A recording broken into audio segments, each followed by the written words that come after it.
Hello friends, मैं Selvi Chandan Kumar Singh. I hope आप लोग अच्छे होंगे।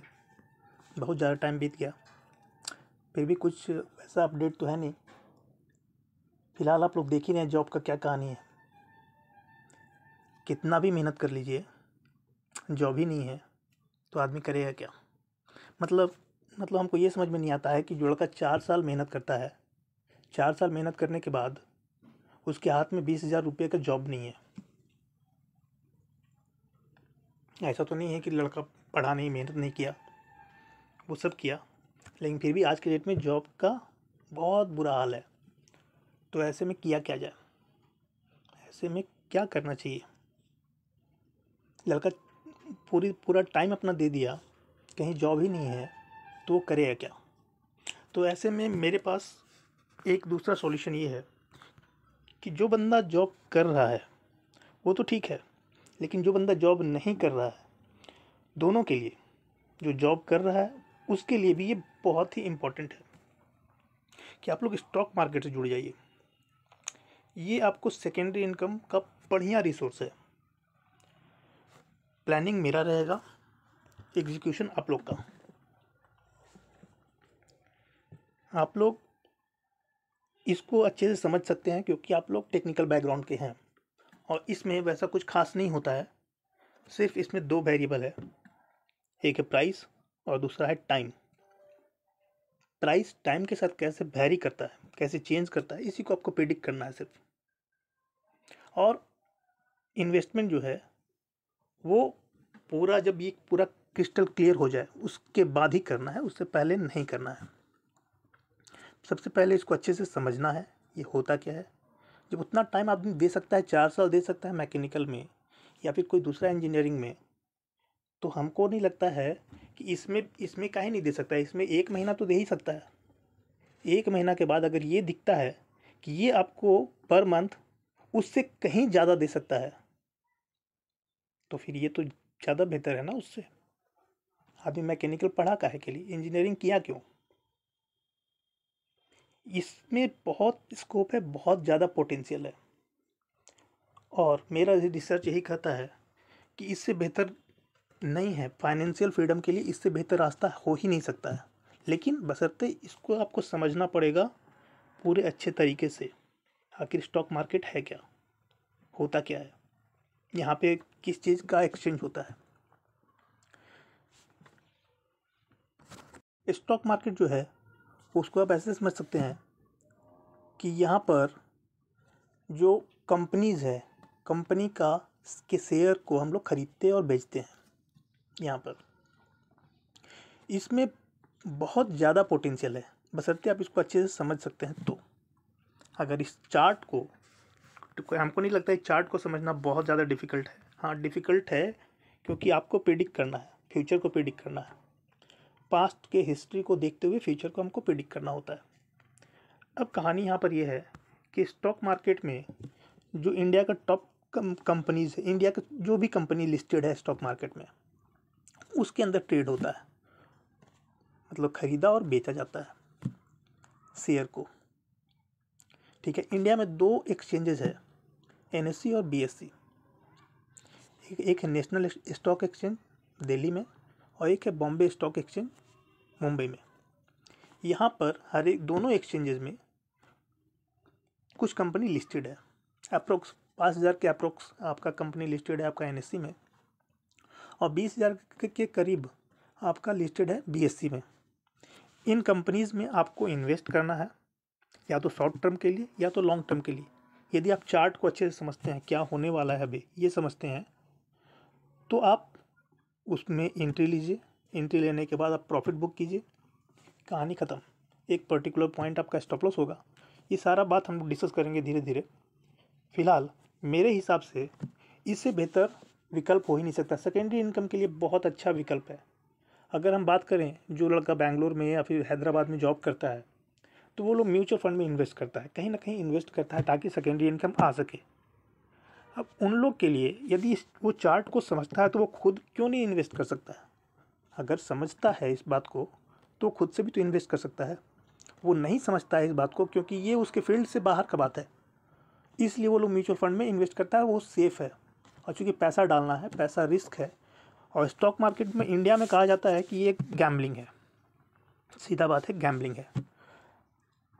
तो गैम्बलिंग नहीं कर सकते हैं इसको, उसका रीज़न है, गैम्बलिंग में क्या होता है कि दो बंदा आपस में अगर गैम्बलिंग में जुड़ा हुआ है तो दोनों के चांसेस हैं 50%, प्रोबेबिलिटी है 50%।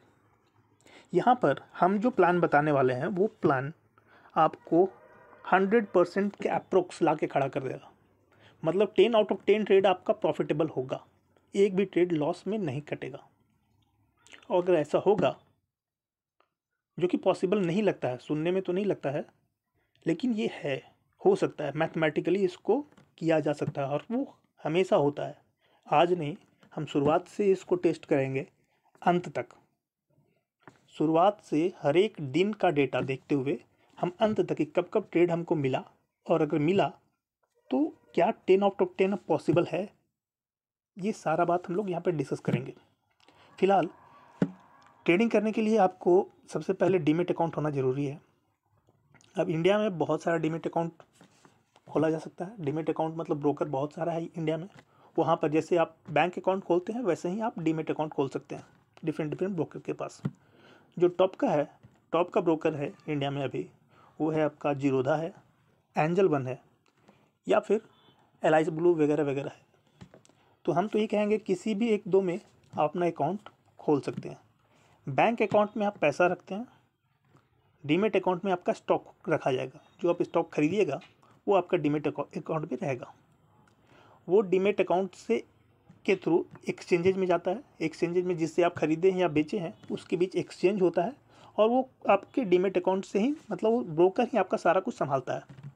तो एक ब्रोकिंग अकाउंट आपको खोलना पड़ेगा, मतलब एक आपका डीमैट अकाउंट खोलना पड़ेगा। आप एंजल वन में खोल लीजिए या फिर जीरोधा में खोल लीजिए। दूसरा, चार्ट को देखने के लिए, चार्ट क्या कर रहा है नहीं कर रहा है, चार्ट में होता है दो ही चीज़ है इसमें दो ही चीज़ है। एक है आपका प्राइस और दूसरा है आपका टाइम। हॉरिजॉन्टल एक्सिस टाइम है, वर्टिकल एक्सिस जो आपका प्राइस है। इसके बीच प्राइस वैरी करता है, चेंज करता है, घट रहा है बढ़ रहा है वगैरह वगैरह कहानी होता है इसमें।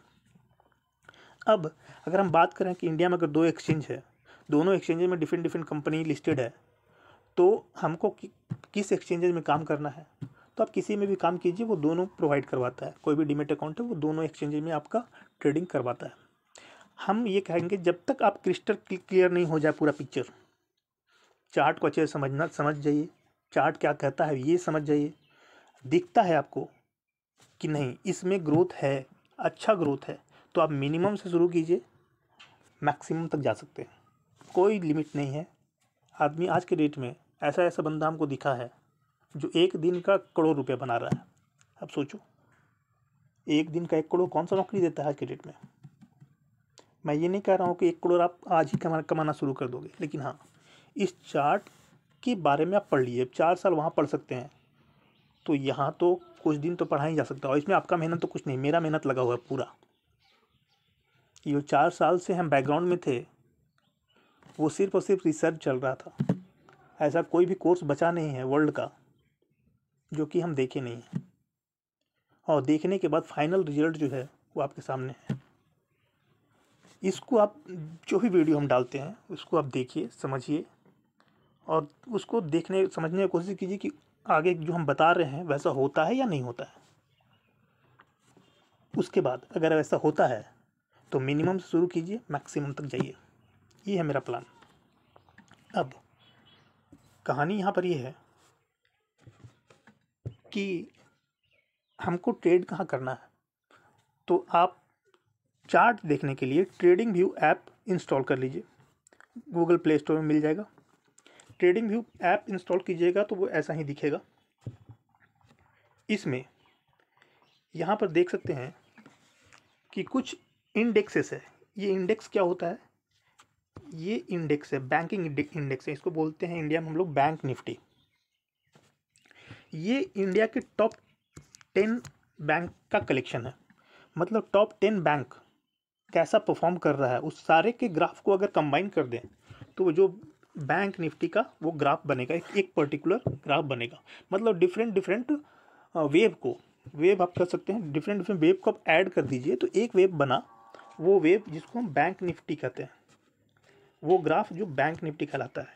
इसमें टॉप 10 बैंकिंग जो कंपनी है इंडिया में, कौन कौन से बैंकिंग कंपनी जो लिस्टेड है इसमें, वो हम देखते हैं। अगर बैंक निफ्टी में, तो इंडिया में मोस्टली जो कंपनी लिस्टेड है बैंक निफ्टी के अंतर्गत, मतलब वो कंपनीज है, HDFC बैंक हो गया, एक्सिस बैंक हो गया, ICICI बैंक हो गया, कोटक बैंक हो गया, SBI हो गया, और कोटक महिंद्रा। इसके अलावा भी और छोटे छोटे बैंक जो है, वो सारे बैंक को अगर कंबाइन कर लें तो जो ग्राफ बनता है वो ग्राफ आपका बैंक निफ्टी कहलाता है। तो ये सारा आप सिंबल यहाँ से ऐड क्लिक करके आप ऐड कर सकते हैं। जैसे मान लीजिए हम RBL बैंक यहाँ पे सर्च करते हैं, RBL बैंक, इस पर क्लिक करेंगे तो RBL बैंक यहाँ पर ऐड हो गया। जैसे हम केनरा बैंक यहाँ पे सर्च करते हैं,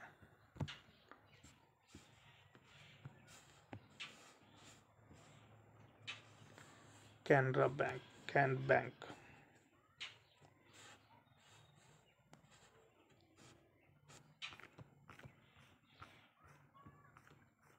इसमें सिंबल जो होता है वो थोड़ा सा डिफ़िकल्ट है। क्या सिंबल लिस्टेड है आपका एक्सचेंज में, क्योंकि कैनरा बैंक में हम ट्रेड करते नहीं हैं।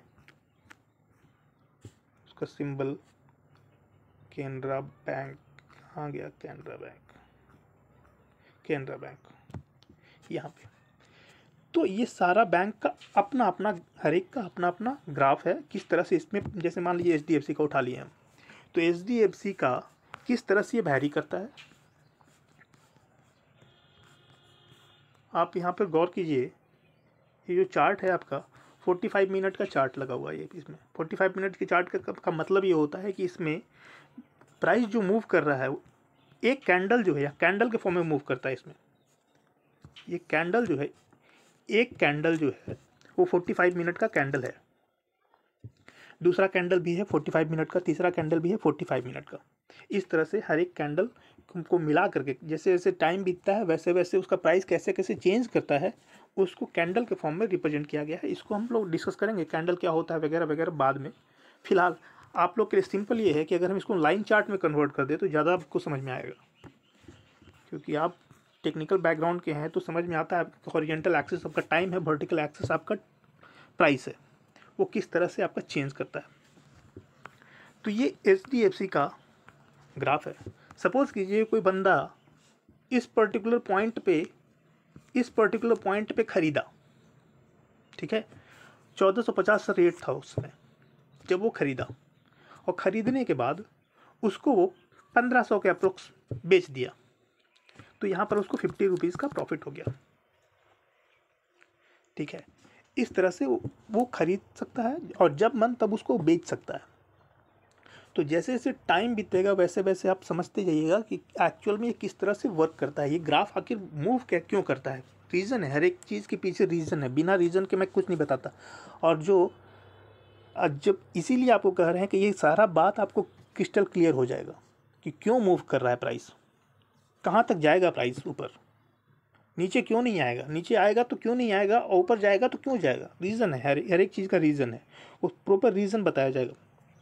तो उसके लिए वो सब मेरे ऊपर छोड़ दीजिए। मेरे ऊपर अगर बिलीव है कि हम अगर जो भी चीज़ देते हैं वो अगर वर्थ का है तो ही आप इस वीडियो से आगे बढ़िएगा, और नहीं तो कोई देखने की जरूरत नहीं है। और एक बात और, जो स्टूडेंट तैयारी कर रहा है मैकेनिकल से रिलेटेड, उन लोगों को तो ये वीडियो देखना भी नहीं है, उन लोगों को यहाँ आना भी नहीं है। मतलब वो तैयारी करे सिर्फ, हाँ, जब होप उसका टूट जाए कि नहीं अब क्या किया जाए, तो उस केस में या फिर आप इसको पढ़िए, समझिए, समझ करके इसको पॉकेट में रखे रहिए। मतलब आपका जब एज 40-45 हो जाए तब तक इसको टेस्ट कीजिए, तब अब इस लाइन में उतरिए। मतलब ज़िंदगी के आखिरी पल में आप इस लाइन में उतरिए और अच्छा खासा पैसा बनाइए। मेरा तो सिर्फ यही एम है कि आप लोग इतना पैसा बनाओ जितना कोई कल्पना भी नहीं किया होगा, और वो पॉसिबल है, स्टॉक मार्केट में पॉसिबल है। कैसे पॉसिबल है वो मेरे ऊपर छोड़ दीजिए। बस आपको सिर्फ और सिर्फ वीडियो देखना है। बस जो तैयारी कर रहा है वो तैयारी करे, इसमें उसको कूदने का कोई ज़रूरत नहीं है। हाँ, जो अपना सेकेंडरी इनकम जनरेट करना चाहता है, अगर वो कमा रहा है सेकेंडरी इनकम जनरेट करना चाहता है तो उसके लिए भी ज़रूरी है। और बिना पढ़े बिना समझे इस लाइन में तो आना ही नहीं है। कोई भी बंदा ऐसा नहीं मिलेगा स्टॉक मार्केट में जो कि पहली बार आया और पैसा बनाया, वो लॉस किया ही किया है। हम ही क्यों नहीं हो, हम भी आए तो आए थे तो किसी के कहने पे ही आए थे, और जब हम आए थे तो मेरा भी पैसा घुसा, लेकिन घुसा तो फिर हम छोड़ने वाले थोड़ी थे। जितना हो सकता था उतना उतना इसके पीछे टाइम दिए हैं। इतना टाइम आप लोगों को देने की ज़रूरत भी नहीं है। आप लोग सिर्फ जैसा कहा जाता है, बस जैसा समझाया जाता है उसको समझने की कोशिश कीजिए, और फाइनल रिजल्ट बताइएगा हमको 30 क्लास इसका कंप्लीट होने के बाद। आप हमको बताइएगा कि क्या इसमें कुछ इससे बेहतर हो सकता है क्या धरती पर। हमको तो नहीं लगता है कि इससे बेहतर पॉसिबल है। हाँ, स्टॉक मार्केट में बोला यह जाता है कि कोई भी ट्रेडर है कहीं भी, हर एक को लॉस होता है। हम भी इस बात से एग्री नहीं करते हैं, मतलब कि लॉस होता है, मान लेते हैं हम इस बात को, लेकिन अगर सही तरीके से समझ करके इसमें काम किया जाए तो ऐसा पैसा बन सकता है जो पैसा कोई कल्पना नहीं किया होगा।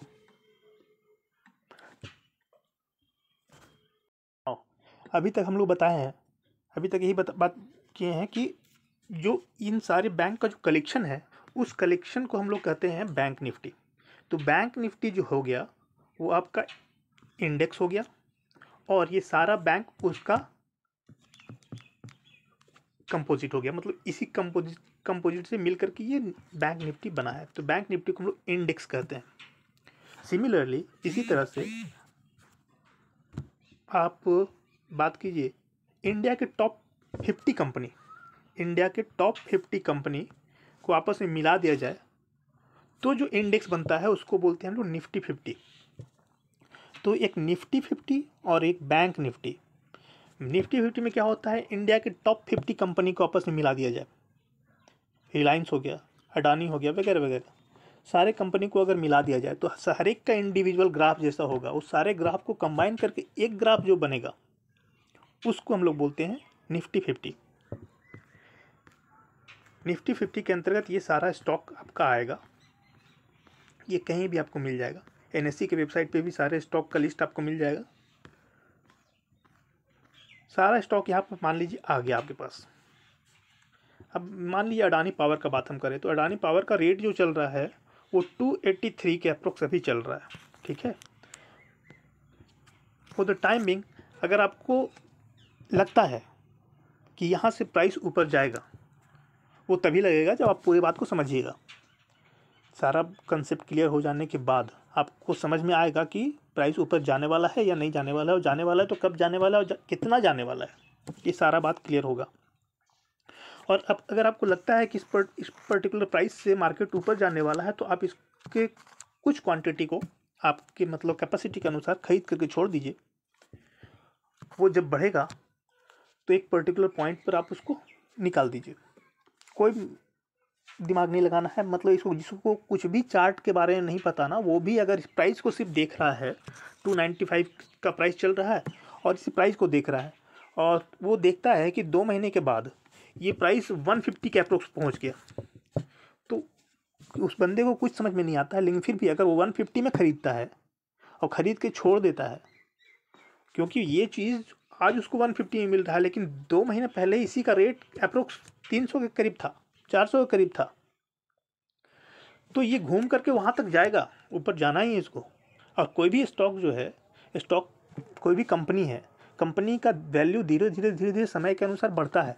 मतलब अब अगर हम सिंपल लैंग्वेज में कहें तो किसी भी कंपनी का वैल्यू टाइम के साथ बढ़ता ही है, घटता कभी नहीं है। मतलब मार्केट को ऊपर ही जाना है, नीचे नहीं आना है। खरीद करके आप छोड़ दीजिए और देखिए क्या होता है, एकदम ऊपर जाएगा, क्योंकि जीरो तो हो नहीं सकता, जीरो होना पॉसिबल ही नहीं, क्योंकि कंपनी बंद होगा तभी जीरो होगा, और कंपनी बंद होगा ऐसा होगा ही नहीं, क्योंकि उतना सारा वर्कर काम कर रहा है वहाँ पर, तो कंपनी बंद तो होगा नहीं। हाँ, टाइम लगता है और ये स्लोली मूव करता है, स्लोली मूव करता है, इसीलिए तो इसमें रिस्क नहीं है, क्योंकि आप खरीद करके आप छोड़ दीजिए, वो बढ़ेगा टाइम के साथ।